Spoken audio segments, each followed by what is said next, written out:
How to fix PlayStation Network sign-in or sign into PlayStation Network on your PS4. Hi everyone, welcome back to our channel. I am Bimu from Genie Guide. In today's guide video, we will learn how we can fix if our PS4 constantly says us to simply sign into PlayStation Network.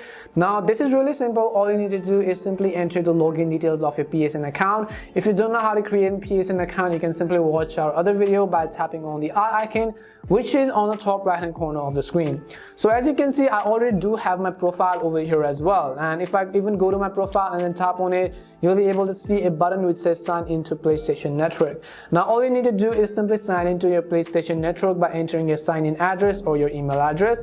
If you don't know how to actually create your account, you can watch our other video as I said earlier. So enter your sign-in or email address and then simply go ahead and enter the password as well. So once you enter the password, basically, let me just go ahead and choose the password.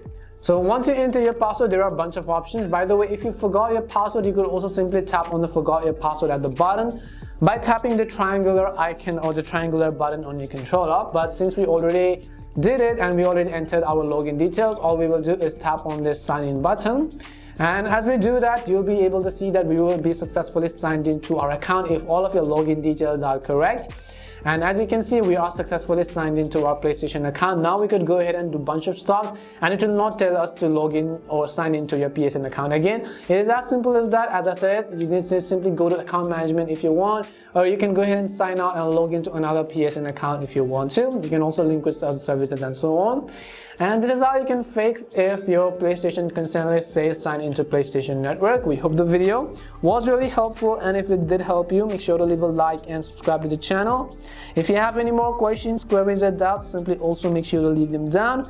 Thank you very much for watching till the end of this tutorial, and see you soon in our next video.